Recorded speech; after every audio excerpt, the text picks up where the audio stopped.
Alright, it's time to wake up, America. Things are fixing to get ugly. We got a lot of bad things happening I want to talk about, and I'm trying really hard not to get political. But I will tell you this at the outset.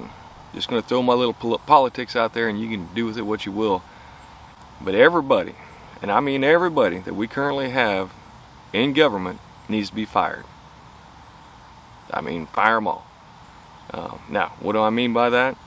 I mean you as the voter and me as the voter hire and fire the politicians that are running the country, and in my opinion they are not doing a good job, and I think we should fire every stinking one of them. Alright, with that being said, what are we looking at? We got some issues right now in this country.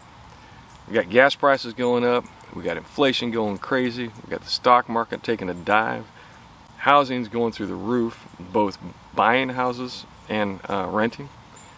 The weather is getting rough.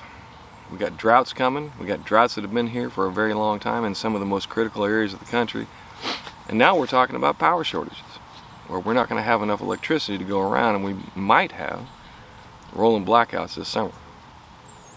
I mean, bottom line, facts. Now, which party caused this and which party is at fault, I'm not going to get into all that. That's your decision to decide what needs to be done about it and who needs to go and who needs to stay. But if you're asking me what to do, I'm saying fire every one of them. And it might be time to start thinking real serious about a third party. All right, about somebody else coming in that doesn't have allegiance to a political narrative or a political theory on things. Maybe it's time to start looking at some new people that got better ideas and actually will work for us and not for themselves and others who may or may not have our interests at heart. So with that being said, what can you do about it? All right, because I got news for you. We got rough times coming up. All right, I lived through the 70s. I was young, don't get me wrong. I went out on my own in 1980. All right, and I mean on my own by on my own. In other words, if I didn't work, I didn't eat. Bottom line. No backup.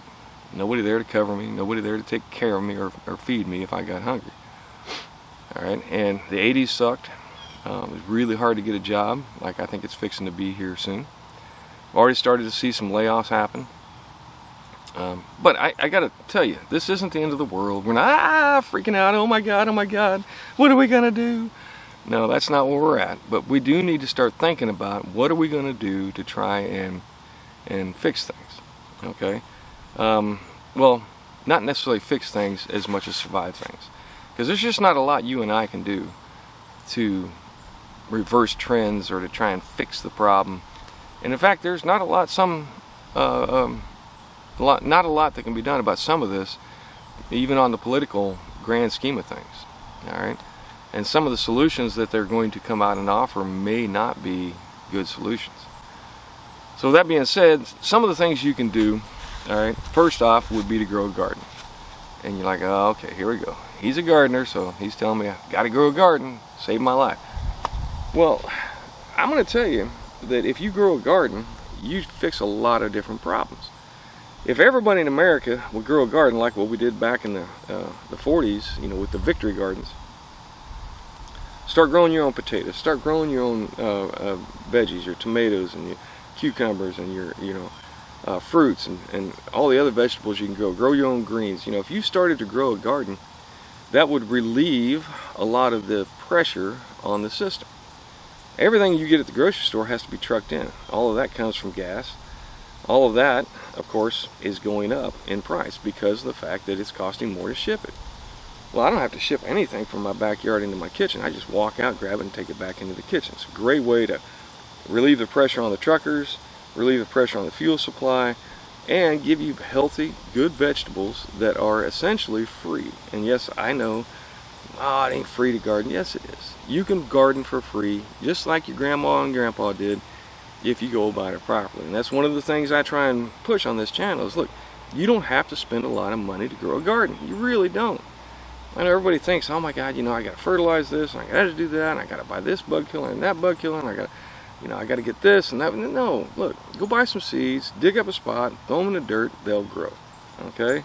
Maybe one of the cost-saving measures you could use this year is, instead of spending a whole bunch of money on going to Disney World or Disneyland or flying out to California or going to Europe or wherever else you might go on your vacation, why don't you spend that vacation digging up a garden? Build you a garden in the backyard. Maybe spend a little bit of the money you were going to spend on gas or plane tickets or hotel fees and buy you some fruit trees.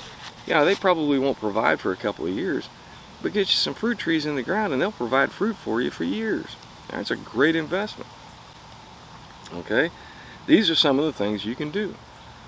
Now, as time goes on here and we get more and more inflationary and prices go up and wages don't keep up, because that's usually the way it works. I mean, eventually maybe the wages will catch up, but usually what ends up happening is the poor get a little poorer, the rich get a little richer, and those of us in the middle struggle. Okay, so one of the things you can do, or some of the things you can do, is spend less, you know, and only buy what you need. Well, what does that mean? You know, my TV's broke. Like, I got a line on my TV. I got this big 65-inch TV I bought when things were cheap, and there's a little line at the bottom of my TV. Now, I could replace it because that line is kind of annoying. But if it ain't broke, don't fix it. That's an old Navy saying that we you know, lived by. If it ain't broke, don't fix it. Because oftentimes when you go to try and fix it, things get worse. And that's the same thing now. If I go out and buy a TV now, it's going to cost me a good chunk of money. If I can hold on to that TV and use it until it is finally completely broke, then that means I've saved myself a lot of money for a lot of time. Highly recommend it. Some of the other things you can do is bring your family back in.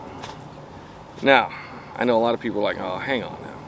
Well, I will tell you, you know, I've been around the world. I've been all over the place. And in most other countries, families live together. Families stay together. Here in the United States, you know, once your kid's 18, they need to go away.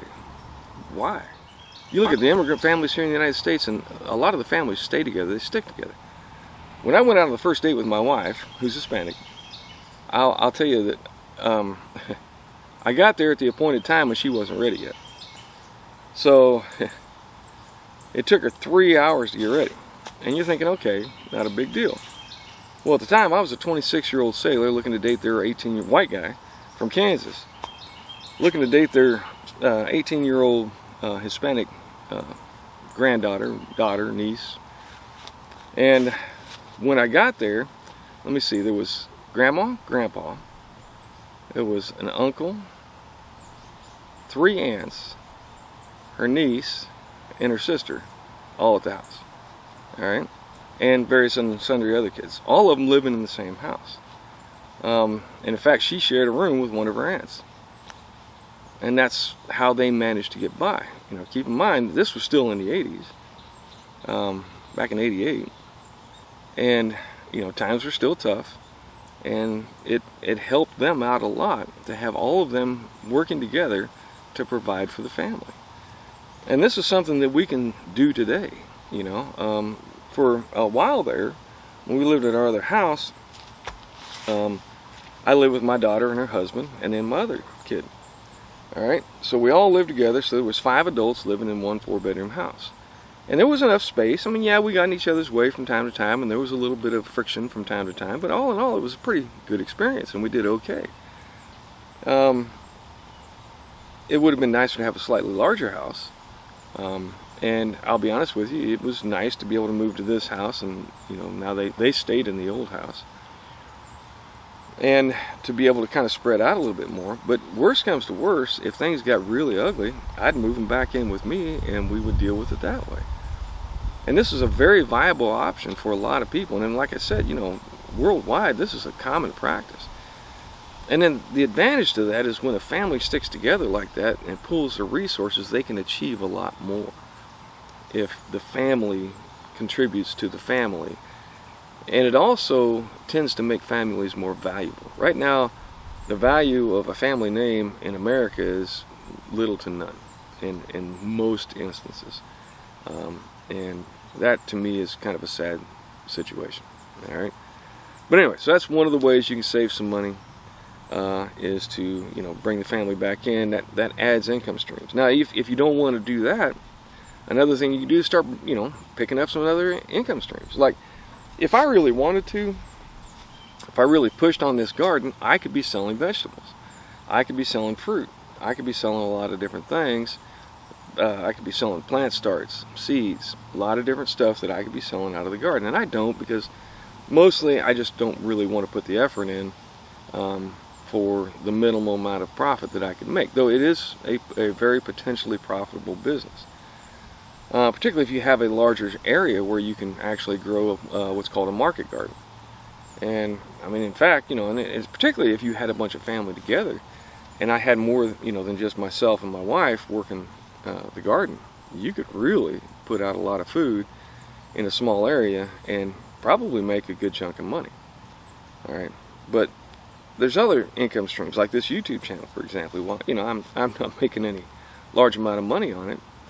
YouTube is one option of an additional income stream that you could add to, whatever income you have. And what I do here, my actual YouTube time expense, I guess, the way you'd say, the time I put into YouTube above and beyond the actual garden itself, I spend maybe an hour a day editing videos and, another hour potentially shooting videos. So a couple hours a day.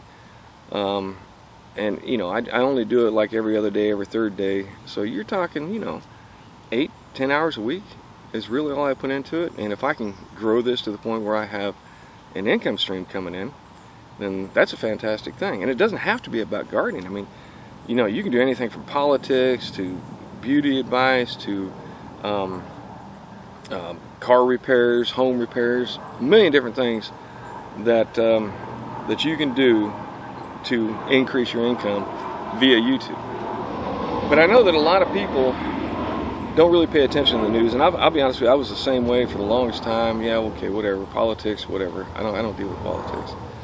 Though I've always been very patriotic, it was never a really major concern of mine. And I would tell you probably it's not necessarily a major concern for you now, though there's some things that are happening in politics that might be causing you problems, and you may want to pay a little more attention. And again, like I said before, I think we should fire everybody. I mean, all of them, from the president on down. All right, every time we come up for election, if they're in office, I'm going to try and kick them out of office.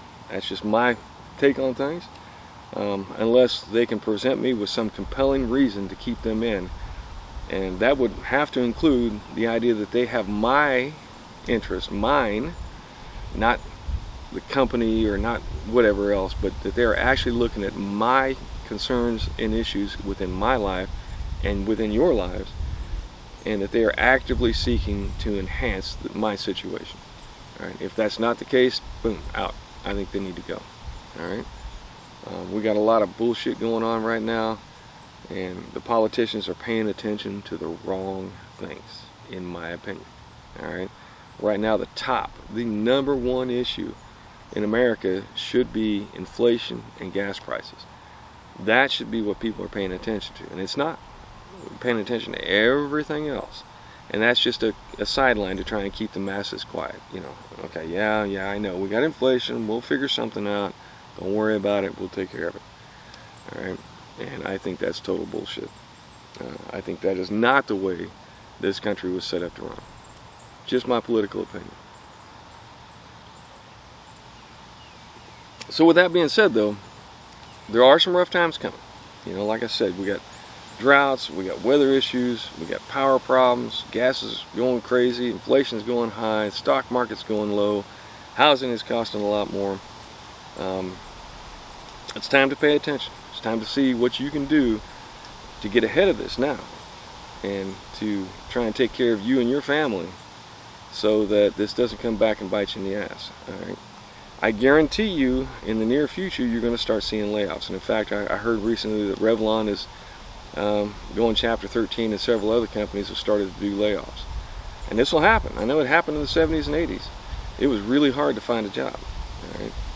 So the key to that is going to be keep your expenses low any way you can, like growing your own food, holding on to your house, not selling your stocks unless you really have to, and maybe picking up a few, other income streams. But the key is going to be learning to live within your means and increasing those means wherever possible. And I can't think of a better way to do that than to start growing your own food as much as possible. Plus, that removes that dependency thing. All right. Right now, if something happened and all the bridges into Jacksonville got shut down, I would still be okay. I would still survive. All right. I have enough food growing that we would not starve. I have enough food stored to where we could last for months. Well, at least weeks. But like I said, I have enough growing that we could theoretically at least last for a good long time on what I've got growing, particularly if I really went after it a lot harder and started growing as much as I possibly can, because I still have a lot of grass that could be turned into food. So with that being said, things are coming up, things are looking rough, and you really need to start getting out ahead of this, and maybe start thinking about, what if. All right. I'm not a prepper. I really am not. I'm not a guy that, I don't have, plans for the apocalypse. Let me put it to you that way. I don't. I just don't want to have to be dependent upon everybody else. All right. And I enjoy it. I enjoy being out in the garden. Now, days like today, I guess the feel-like temperature is 111 degrees right now. That's why I'm doing this in the shade instead of out there pulling weeds. It's just too darn hot. But, I enjoy my time in the garden. I enjoy sitting out here in the shade, drinking a cup of coffee and just staring at my garden and thinking about, okay, what am I going to do next? All right, that's one of my favorite pastimes. But either way, think about it, do something about it. Give me some comments. Tell me, what are you doing? How are you preparing? And what do you think is stuff that people ought to be really seriously thinking about in this time of impending doom? Or at least impending difficulty. Let me put it to you that way. All right. The world's not going to end. It will continue on. We're not all going to starve to death. We will manage to eat. We just may have to cut back a little bit. Trust me, it's going to be okay. But it can be even better if you put some thought into it and decide what you're going to do to try and set yourself up for success in the near future. All right. Well, thanks for stopping by, letting me rant. Hopefully this hasn't got you all worried and stressed out, but it might be time to do a little bit of worrying, a little bit of stressing about where you're going to be at and how things are going to go for you and your family in the near future. All right, well, thanks for stopping by. Do me a favor, give me a like and a subscribe, and let me know what you think. Most importantly, for your future and for your family, grow something.